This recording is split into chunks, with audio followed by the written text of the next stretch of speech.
नमस्कार, स्वागत आहे तुमचं आपल्या मम्मीज कोल्हापुरी किचन अँड लाईफस्टाईलमध्ये। आज आपण करणार आहोत आलू मटार। बटाट्याच्या आपल्या भरपूर रेसिपी चॅनलवर आहेत। अजून एक रेसिपी आहे आलू मटार। ह्यात कुठलाही मसाला न वापरता अगदी सिंपल अशी ही आलू मटारची रेसिपी आहे। चपाती, रोटी, नान, पराठा किंवा साध्या भाताबरोबर सुद्धा ही सिंपल अशी आलू मटारची भाजी किंवा रस्सा भाजी सगळ्यांना आवडेल। चला तर आपण सुरू करूया।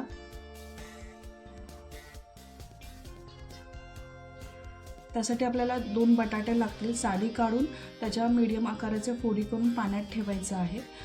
कुकरमध्ये 3 टेबलस्पून तेल गरम करा। तेल गरम झाले की जिरे पाव टीस्पून टाका, मिरची 1 टाका आणि ही कुकरमध्ये आपण रेसिपी करणार आहोत, त्यामुळे ही एका स्टेपमध्येच होणार आहे।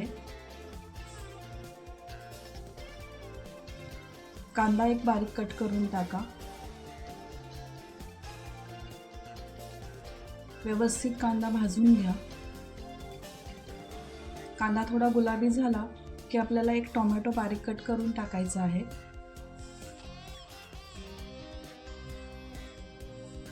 आता टोमॅटो मऊ होईस्तोपर्यंत भाजा। हळद पाव टीस्पून टाका।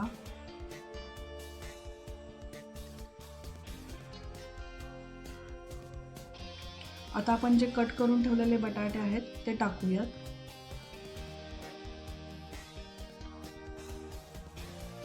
आता व्यवस्थित कांदा आणि टोमॅटोमध्ये बटाटे परतून घेऊयात।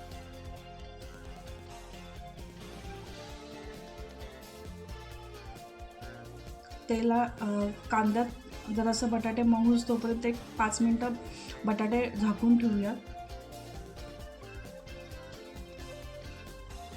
5 मिनिटानंतर बघूया। आता इथे आलं लसूण पेस्ट 1 टेबलस्पून टाका।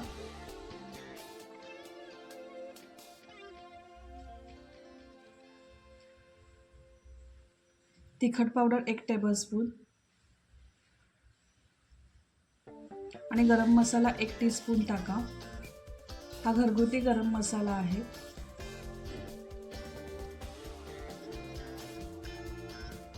आता व्यवस्थित तिखट पावडर आणि गरम मसाला भाजून घ्या। गॅस मंदच ठेवा।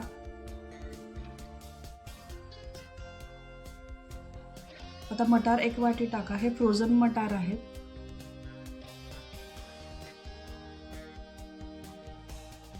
मटार ही व्यवस्थित परतून घ्या।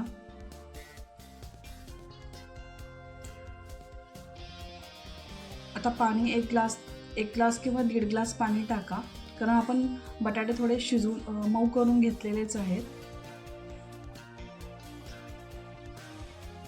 तर शेंगदाण्याचा कूट 2 टेबलस्पून टाका। याने वेगळी अशी चव येते। नेहमी आपण खोबरं, तीळ असं टाकतो, त्याच्याऐवजी वेगळी चव चांगली वाटते। मीठ आणि साखर चवीनुसार टाका।